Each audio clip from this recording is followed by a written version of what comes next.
de m'associer à votre journée de réflexion et d'échange. Donc, effectivement, je suis diététicienne nutritionniste, je suis basée à Angoulême. Donc, je suis arrivée sur la problématique de l'alimentation en détention en 2008, après une action sollicitée par l'ARS Poitou-Charentes et la direction de l'établissement d'Angoulême pour faire une évaluation de la qualité de l'offre. Et donc, ça a été une première immersion dans les contraintes de l'offre alimentaire en détention. Et ensuite, donc, ce travail qui était assez nouveau, enfin, il n'y avait pas beaucoup de données sur le contenu nutritionnel des repas proposés à la détention. J'ai pu présenter ce travail dans le cadre du Conseil national de l'alimentation qui était en train de rédiger une recommandation sur l'alimentation en milieu carcéral. Donc ça, c'est un document qui date de 2011. Et en 2015, j'ai été associée donc à l'écriture de recommandations nutritionnelles sur l'offre alimentaire en détention qui sert de base au cahier des charges de l'administration pénitentiaire sur l'offre alimentaire dans tous les établissements pénitentiaires qui sont en gestion déléguée. Voilà. Donc, de fil en aiguille, d'année en année, c'est vrai que cette réflexion sur l'environnement alimentaire, l'environnement de l'offre alimentaire en détention, c'est quelque chose sur lequel j'ai beaucoup travaillé à travers les associations, Caralim étant une association plutôt basée en Nouvelle-Aquitaine, association régionale, et Sénat, notre association à laquelle j'appartiens, qui elle intervient au niveau du national. Voilà une présentation pour vous expliquer sous quel angle je suis intervenue dans ces problématiques d'alimentation en détention. Bien, oui, je poursuis la présentation après Marilyn. Donc moi, je suis Yann Moisan, je suis du coup collaborateur de Marilyn sur les questions d'accès à la santé en détention. On a travaillé uniquement sur la région Nouvelle-Aquitaine.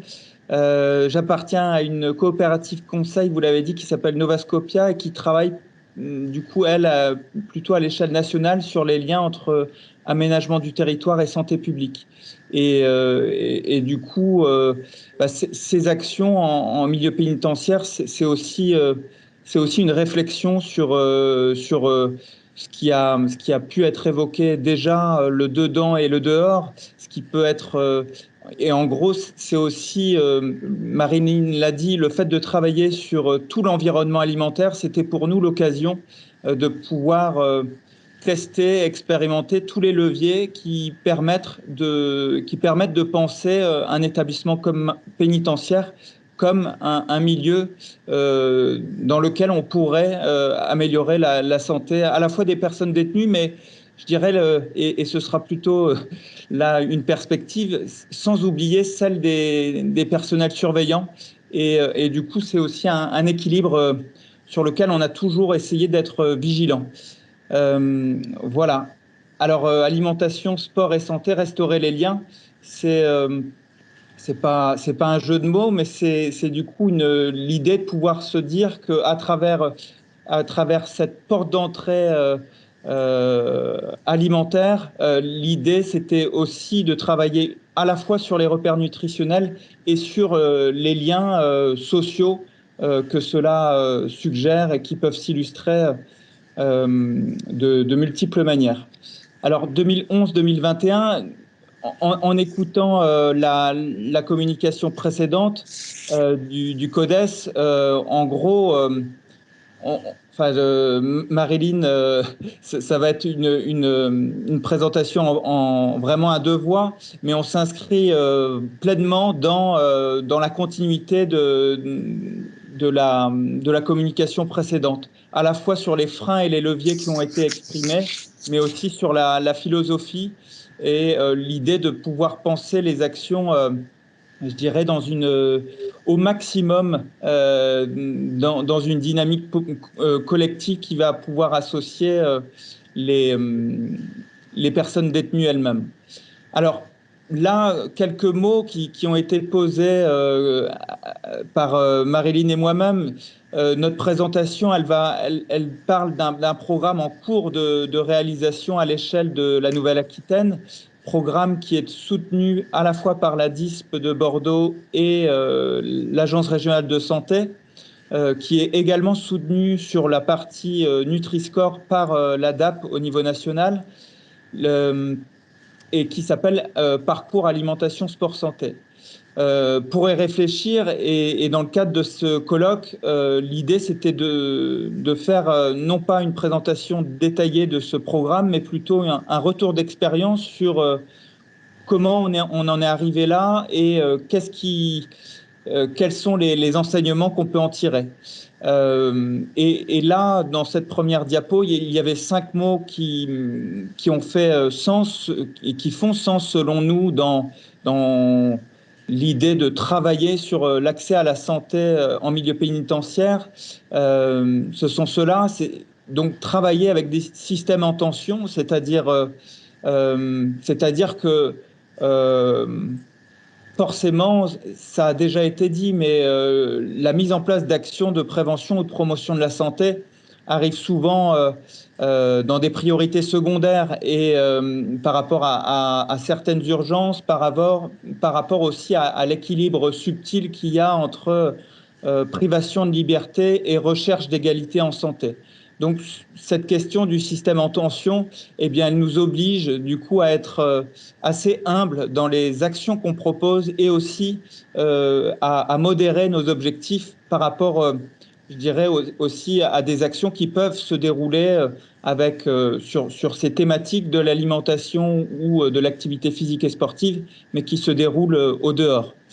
Progression et adaptation, là, c'était aussi de se dire, c'était un peu revenir en arrière sur le parcours que Marilyn a commencé à évoquer, parcours qui a démarré en 2008 sur quelques établissements en Charente-Maritime et en Charente, établissements qui couvraient à la fois maison d'arrêt, centre de détention et ainsi que la maison centrale de Saint-Martin-de-Ré.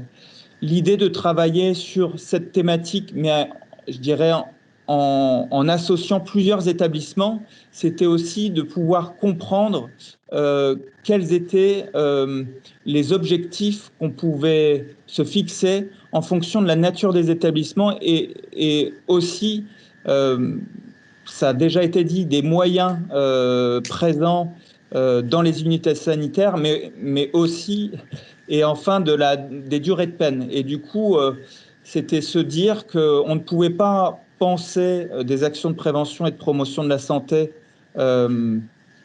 généralisées à l'échelle de la région ou à l'échelle d'un département, mais du coup, quels sont les leviers qu'on va pouvoir actionner selon qu'on soit une maison d'arrêt, un centre de détention ou une maison centrale. Et de ce point de vue-là, on arrive aujourd'hui à tirer beaucoup d'enseignements et du coup à fixer et penser des objectifs qui vont être différenciés.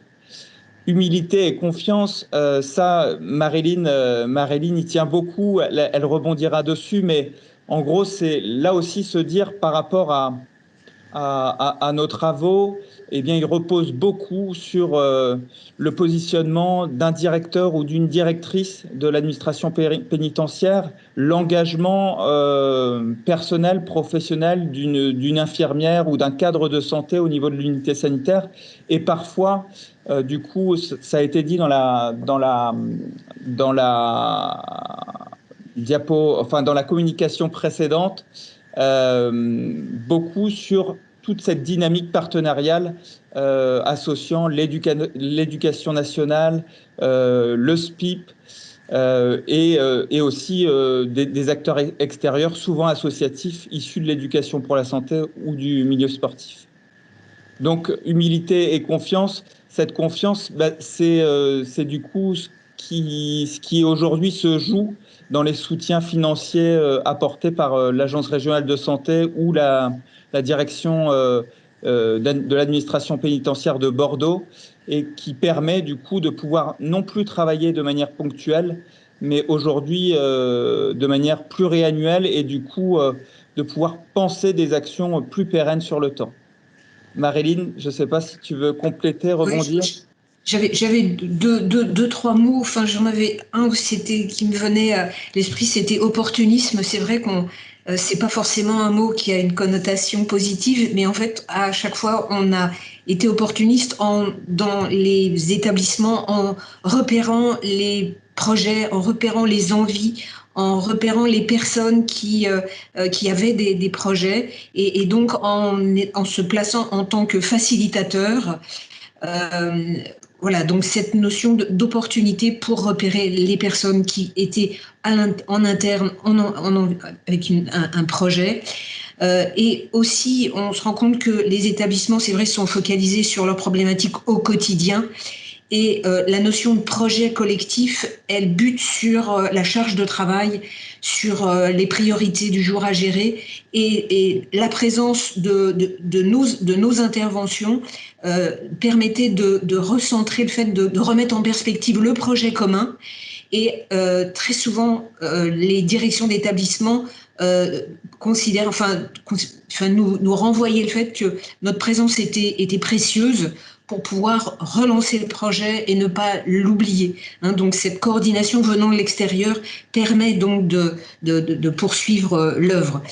Une chose aussi par rapport aux partenaires, et là parce que vraiment on a quand même une entrée qui a été assez, avec une commande qui était basée sur l'alimentation, sur l'offre alimentaire, c'est qu'on a un partenaire, c'est la DRAF, la Direction Régionale de l'Alimentation, de l'Agriculture et de la Forêt, qui nous a toujours soutenus pour pouvoir compléter éventuellement un budget dans la mesure aussi où la DRAF, le plan national de l'alimentation, a sur ses objectifs des politiques publiques la justice sociale et pour le coup, l'alimentation en détention fait partie de cet objectif du programme national de l'alimentation.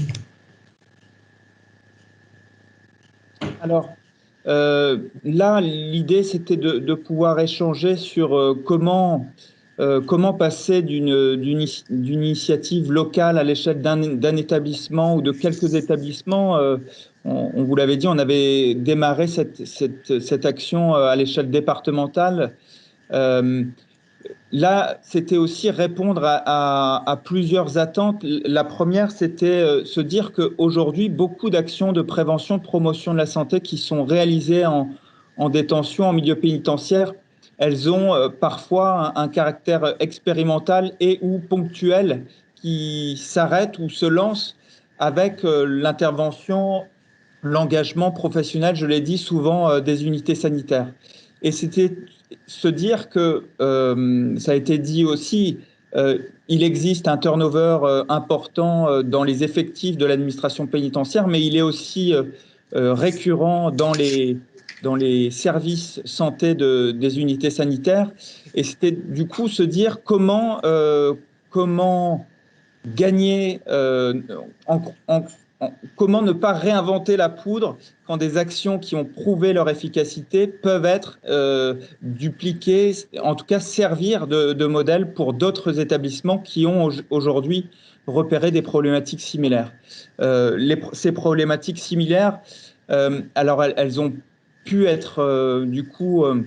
elles ont fait l'objet d'études qui, elles, ont été lancées ces 5 dernières années à l'échelle régionale et qui mettaient en évidence à la fois une hausse de la prévalence des maladies chroniques chez les personnes détenues, des carences alimentaires importantes sur certains nutriments et enfin des difficultés aussi, là pour le coup, régulières pour assurer un régime alimentaire adapté à la pathologie de certains patients.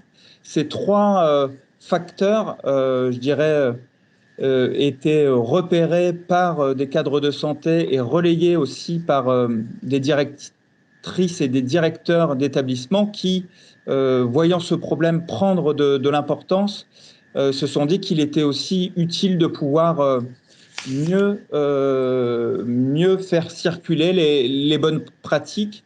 Et c'était aussi se dire que en travaillant sur ce levier de la nutrition, on pouvait aussi peut-être faire bouger quelques lignes sur la place, le positionnement de l'activité physique et sportive, notamment pour les personnes détenues qui ont un accès moindre aux salles de sport ou aux activités proposées par les moniteurs sportifs. Donc, agir sur les facteurs individuels, mais aussi collectifs, c'était du coup se dire qu'on peut penser des ateliers par établissement, mais l'idée, c'était aussi de se dire, pour pouvoir à un moment penser l'efficacité de ces actions, eh bien, il faut qu'on ait des clés de lecture qui soient quand même similaires d'un établissement à l'autre. Et c'était aussi l'idée de pouvoir faire du coup des photographies aujourd'hui sur la place de la nutrition en milieu pénitentiaire. Et du coup, cette année, on a engagé un travail d'état des lieux sur finalement l'accès à l'activité physique et sportive à l'échelle de l'ensemble des établissements pénitentiaires de la région Nouvelle-Aquitaine. Et du coup, ça touche 22 établissements. Alors, au centre de cette logique, donc on vous l'a dit, l'alimentation au cœur de la porte d'entrée pour aborder les questions de santé, c'était aussi dans se dire que à la fois il y a des difficultés pour pouvoir pérenniser des actions de promotion de la santé sur le long terme au sein d'établissements pénitentiaires, et là ça c'est du coup se dire comment faire en sorte qu'elle puisse s'inscrire sur la durée, même si pour dépasser aussi le turnover des effectifs, et aussi se dire que nos premiers états des lieux montraient que finalement ces actions de promotion, prévention de la santé, elles touchent un nombre restreint de bénéficiaires pour plein de raisons. La première, c'est aussi le fait que ça se fait souvent lors d'ateliers collectifs. Et ces ateliers collectifs, en général, ils peuvent mobiliser 5 à 15 personnes détenues par établissement. Et du coup, finalement, c'est aussi un regard, en tout cas un frein pour se dire comment, une réflexion en tout cas pour se dire comment ces actions, ces résultats peuvent toucher plus de personnes à l'échelle d'un établissement. Pour cela, c'est se dire quel est le lieu, l'instance qui va pouvoir permettre de donner de la cohérence à ces actions qui peuvent être ponctuelles ou je dirais, animées d'une part par l'éducation nationale, d'autre part par la protection judiciaire de la jeunesse, un acteur associatif extérieur. Là, à travers une feuille de route et ce comité promotion de la santé, l'idée, c'était de pouvoir se dire quel est le niveau de fréquence minimum pour que ce comité soit un peu le porte-parole et le pilote des actions qui seront menées à l'échelle de l'établissement. Et enfin, se dire quelle est la cohérence qu'on peut donner à l'ensemble de ces actions prévention, promotion de la santé pour pouvoir les évaluer. Et donc, nous, le parti pris, c'était de se dire, eh bien, mettons l'accent sur l'alimentation et toutes ces déclinaisons possibles allant du coup des pratiques de cantinage, l'amélioration des pratiques de cantinage. Donc, Marilyn en parlera avec l'intégration du Nutri-Score, à des actions, je dirais, plus à vocation autour de la transition écologique, avec des actions sur la lutte contre le gaspillage alimentaire et notamment la consommation de pain, une réflexion sur la consommation des fruits et légumes et celle du pain notamment en détention. Donc là, vous le voyez, l'idée c'est aussi quel est le rôle que chacune peut jouer à l'intérieur de ce comité. Et nous, notre rôle, il était vraiment d'animer, faciliter, organiser la tenue de ces comités, faire en sorte qu'ils ne se perdent pas dans le temps et de rappeler des objectifs et des résultats à attendre de ces actions. Je pourrais juste, donc en toile de fond, puisque je vous dis, on est sur un axe quand même, créer un environnement favorable à tous ces projets de promotion de la santé, et du fait qu'on a réussi à établir le contact avec la direction interrégionale des services pénitentiaires et notamment du service restauration, on a pu travailler avec l'ensemble des techniciens cuisine de tous les établissements sur l'élaboration de leur grille de menu, le fait de pouvoir corriger les déficits nutritionnels précisément sur le calcium, les oméga 3 et autres, le fait aussi de travailler avec eux en concertation avec les unités sanitaires sur l'application des alimentations thérapeutiques, parce qu'il y avait des prescriptions, mais donc un peu anarchiques, un peu désordonnées, que du côté de la détention on ne pouvait pas respecter. Donc on s'est mis d'accord avec les unités sanitaires pour parler un langage commun,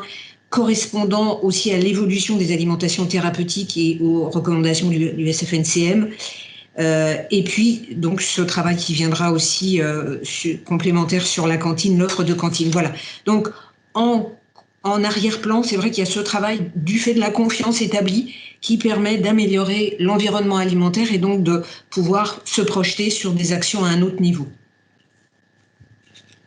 Merci Marilyn. Donc pour ces compléments, ici, cette diaporama, elle a vocation à présenter un peu des clés de lecture qui sont du coup celles qui sont en réflexion lors des comités action promotion de la santé qui sont animés au sein des établissements pénitentiaires. Donc on retrouve un peu le même partenariat, l'idée de pouvoir penser ces actions en associant à la fois l'éducation nationale, l'unité sanitaire bien sûr, du personnel de cuisine. Marilyn l'a rappelé, ils ont été vraiment au cœur des travaux et des réflexions qu'on a pu avoir ces dernières années. Et aujourd'hui, ce sont les moniteurs sportifs. Alors, c'est vrai que dans un premier temps, certaines directions ou certaines unités sanitaires étaient surprises que les moniteurs sportifs soient présents lors de ces comités. Et aujourd'hui, les apports, les propositions qu'ils font ne font plus débat et ils ne sont pas prêts de sortir aujourd'hui de ces comités. Ici, du coup, l'idée, c'était dans les déclinaisons qu'on a pu tester, expérimenter autour de l'environnement alimentaire, il y a bien sûr, Marilyn en a parlé, les repas servis en détention, les pratiques de cantinage, mais aussi, du coup, la question, ça a été rappelé dans la communication précédente, comment on peut utiliser, penser les espaces extérieurs, notamment autour de l'établissement pénitentiaire comme des outils servant, alimentant, permettant d'expérimenter la pratique agricole. C'est quelque chose qui est en cours sur certains établissements, notamment à la maison centrale de Saint-Martin-de-Ré, avec un projet associant permaculture et action de santé qui vient d'être financé par l'Agence régionale de santé Nouvelle-Aquitaine. Et là, du coup, c'est une action qui est un peu symbolique, mais qui va permettre aussi de former à la fois unité sanitaire, moniteurs sportifs et personnel surveillant à la pratique de la permaculture pour à la fois sensibiliser les personnes détenues et puis par rapport aussi aux pratiques agricoles déjà présentes au sein de l'établissement, de confronter des pratiques et des résultats. En gros, c'est aussi une réflexion sur le mode de mobilisation des personnes détenues. Il est souvent rappelé la difficulté de les mobiliser et de les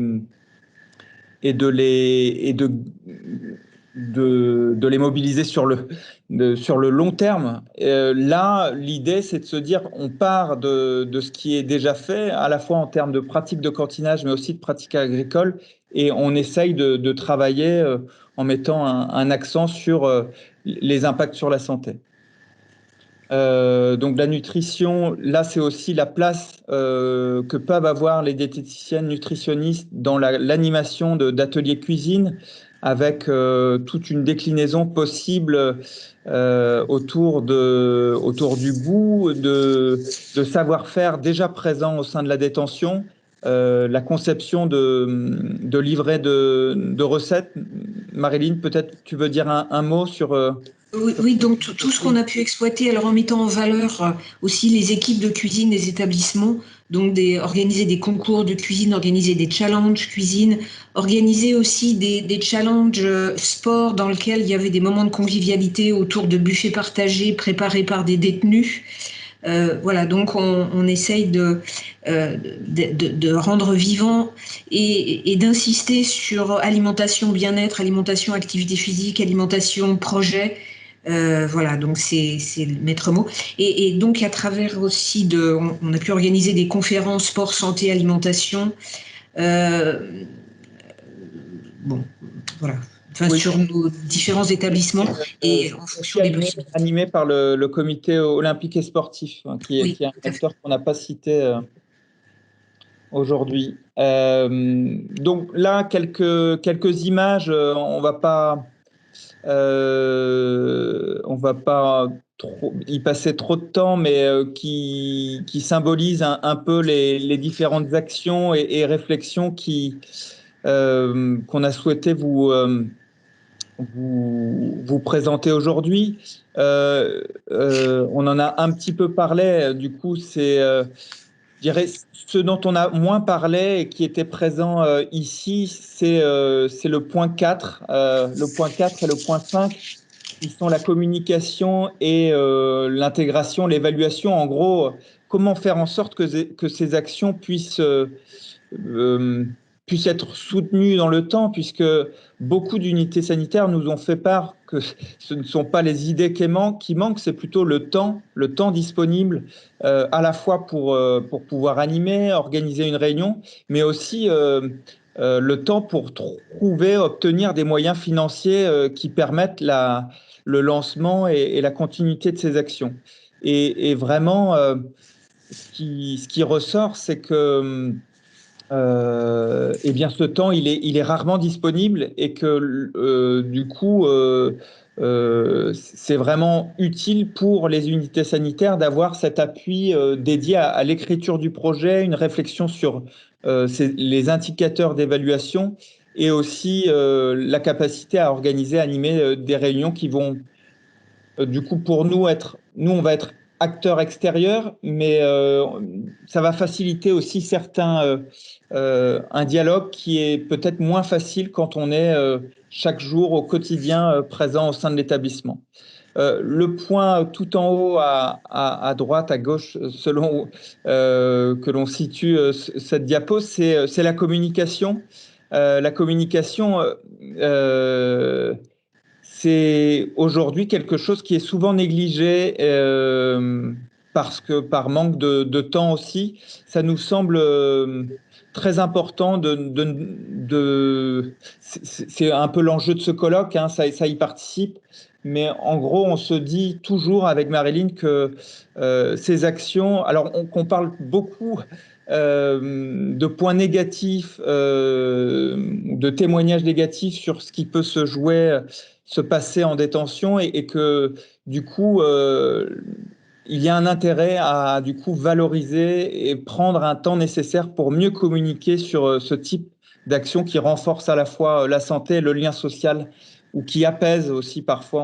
On nous a beaucoup dit que ces actions, notamment autour des repas ou du partage de repas, ça a un effet sur le climat social de la détention.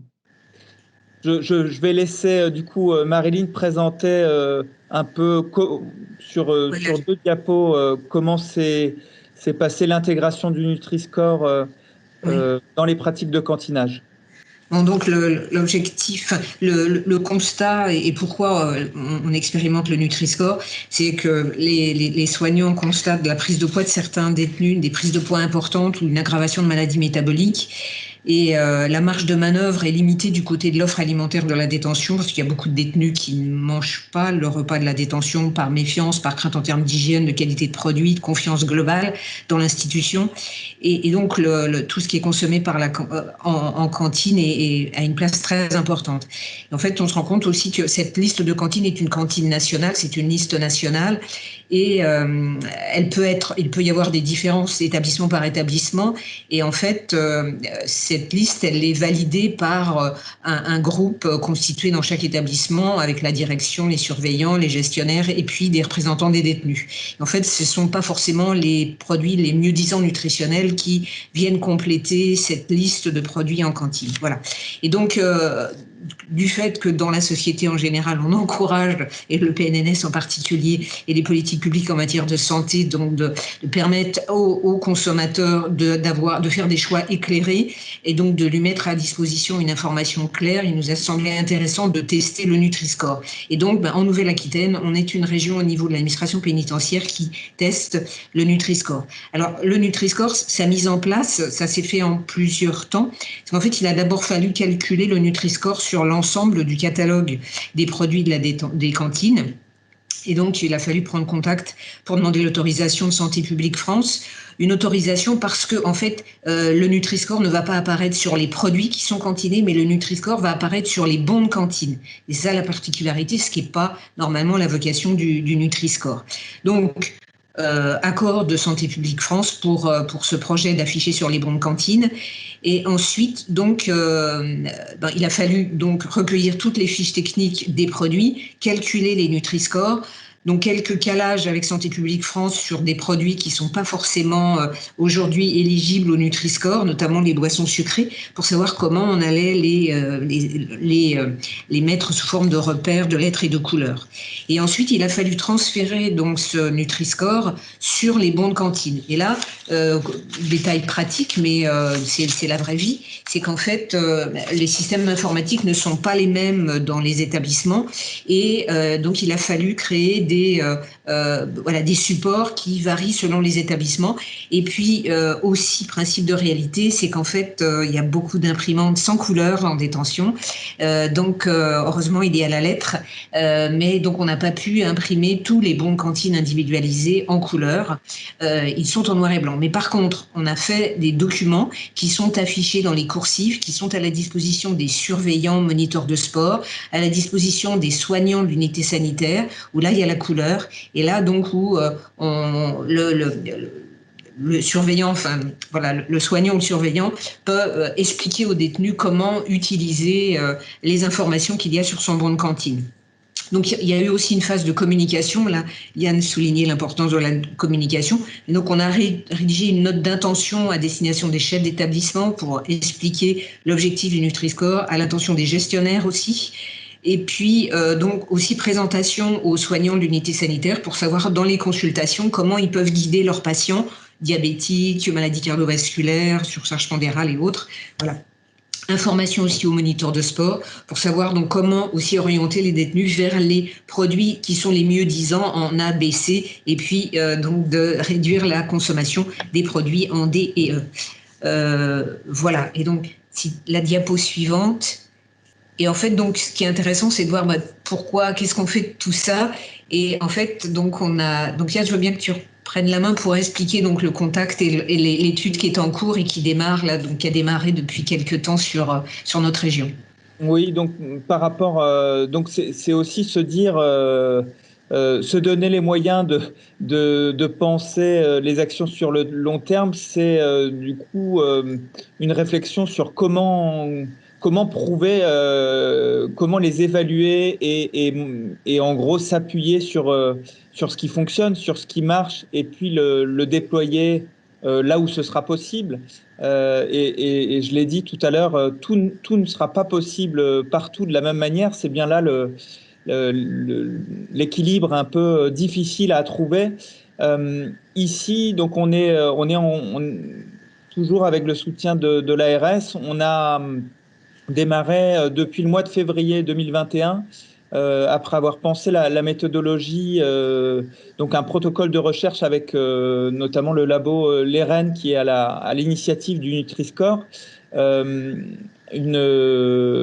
étude pour mesurer en quoi l'intégration du Nutri-Score va avoir un impact sur les pratiques de cantinage des personnes détenues. Pour cela, donc on va travailler sur une échelle de non pas tous les établissements, mais 4 établissements pour peine, qui sont le centre de détention de Bednac, Saint-Martin, la maison centrale de Saint-Martin-de-Ré, le Mozac et le centre de détention de Dess, pour pouvoir du coup comparer comme le Nutri-Score s'est mis en place au même moment dans le dernier trimestre 2019, comparer les achats de cantine en analysant les pratiques et les modes de consommation des produits de cantinage sur les 3 années antérieures avant l'intégration du Nutri-Score et les 3 années suivantes avec après la mise en place des informations nutritionnelles du coup dans les établissements qui là aussi, comme l'a dit Maryline, ont pris différentes formes. Ce qui sera du coup intéressant en complément, qui n'est pas mentionné dans cette dans ce diaporama, dans cette diapo, c'était aussi l'aspect qualitatif et de se dire finalement ces différences de pratiques de cantinage qui seront peut-être repérées avant ou après l'intégration du Nutri-Score, à quoi elles se jouent. Et on regardera en particulier le niveau, la fréquence, la nature des actions de prévention, promotion de la santé qui se seront réalisées sur cette période dans chacun des établissements. Donc là, avec une coopération étroite avec moniteurs sportifs, unités sanitaires et direction d'établissement. Alors, j'arrive à ma dernière diapo, à notre dernière diapo, Maryline. C'est une réflexion sur cette notion de temps. On en a pas mal parlé, mais elle nous semble essentielle après 10 ans de travaux en détention, c'est de se dire que il faut trouver aujourd'hui les moyens de pouvoir penser cette fonction prévention, promotion de la santé en détention pour qu'elle ne soit plus ponctuelle ou expérimentale. Toutes les données épidémiologiques qui restent encore partielles nous montrent que cela reste un milieu qui doit bénéficier de l'implication des personnes détenues pour pouvoir mener des actions les plus cohérentes possibles. Et du coup, c'est se dire que pour pouvoir les mener aujourd'hui, il faut pouvoir les penser de manière différenciée, on l'a dit, suivant qu'on soit une maison d'arrêt ou une maison centrale, mais aussi qu'on puisse être quasiment sur du sur-mesure et en adaptation très forte en fonction, je dirais, des urgences perçues, communiquées par la direction de l'établissement et aussi, bien sûr, des moyens et des compétences disponibles au niveau des unités sanitaires et de leurs partenaires. Je ne sais pas, Maryline, j'essaye de respecter le timing serré qui nous a été alloué. Et je vous en remercie. Madame Muc, est-ce que vous voulez conclure? J'avais juste un mot et je pense que la confiance aussi, elle vient du fait que nous aussi de notre côté dans la coordination, la régularité des interlocuteurs, le fait de connaître aussi les arcanes de ne pas. Souvent, tous ceux qui viennent de l'extérieur sont jugés comme ayant une posture critique. Et donc là, on a montré qu'on n'avait pas une posture critique, qu'on avait systématiquement une posture facilitante. Et ça, voilà, ça c'est important, mais c'est toute la difficulté, que ce soit entre les murs, mais hors les murs aussi. Nous, acteurs intervenant de l'extérieur, il faut qu'on soit humble aussi. Hein, donc, Yann l'a bien dit dès le début, mais aussi il faut qu'on ait de la constance aussi dans nos organisations et dans nos projets pour être repérés, pour donner confiance, pour rassurer et pour être des vrais partenaires, donc pour pouvoir accompagner les projets en interne.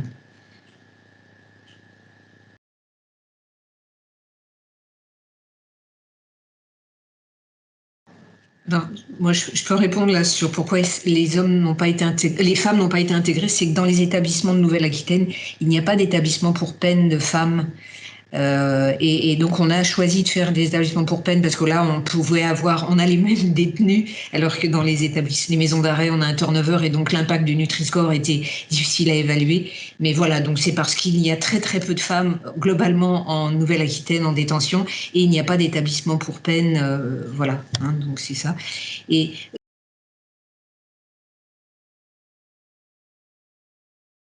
la communication, je dirais un aspect, donc à chaque fois qu'on a fait une action, on a informé le service communication de l'administration pénitentiaire qui couvrait les manifestations et qui faisait les reportages aussi dans le journal de l'administration de la DISP. Donc il y a aussi l'administration pénitentiaire qui est assez fière de mener des actions et de montrer que il y a des projets, c'est vivant et autres. Bon, après, la communication, on l'a fait en interne dans les établissements en passant par le canal du journal de la détention. Donc, à chaque fois, avec les enseignants, on repérait des personnes détenues en charge de la rédaction du journal de la détention et ils étaient présents pour couvrir la manifestation et faire des petits reportages. Voilà, donc cette communication aussi, voilà, deux aspects auxquels je pense par rapport à votre question. Oui, moi je complète sur la partie communication. Du coup, c'est se dire comment elle va être diffusée en interne, parce qu'on l'a dit, on a quand même des ateliers ou des actions qui concernent souvent un petit nombre de personnes détenues. Donc, comment diffuser ces résultats ou le déroulement de ces actions, c'est souvent en lien avec ou des accords avec la direction et là le journal auquel on fait référence, il est souvent piloté, animé par l'Éducation nationale. Donc là, c'est se dire quels sont les supports existants sur lesquels on va pouvoir intégrer un article. Et là encore, il faut le faire, il faut l'écrire. Et ça prend du temps et y intégrer une photo qui va faire sens. Et puis se dire que la communication externe, elle peut prendre différentes formes, à la fois par les principaux soutiens financiers institutionnels comme l'ARS, la DISP, la DRAF. Ils peuvent aussi relayer sur leurs canaux internes les actions, des actions qui se font sur le terrain. Et pour le coup, il y a aussi le service communication des hôpitaux référents des unités sanitaires qui peuvent aussi jouer un rôle. Alors là, ça se joue souvent sur là aussi un engagement personnel de quelqu'un qui va y trouver, qui va du coup y trouver du sens et du coup faire d'une petite action quelque chose de très communicant et je pense que du coup il faut pouvoir se donner plusieurs pistes possibles et penser vraiment aux deux leviers internes et externes. Merci pour vos interventions. Alors, c'est vrai que la question de l'évaluation, elle est intéressante parce qu'on attend de savoir justement si l'introduction du Nutri-Score va avoir un impact sur les pratiques et si effectivement, après d'autres actions d'accompagnement auprès des détenus pour justement le recours à ce Nutri-Score vont permettre de modifier les pratiques. Mais en tout cas, cette évaluation, elle pourra aussi, on l'espère, inspirer d'autres déploiements de la mise en place du Nutri-Score. Et du coup, c'est vrai qu'on espère avoir les résultats et peut-être vous faire intervenir dans quelques temps pour présenter ces résultats. Merci beaucoup.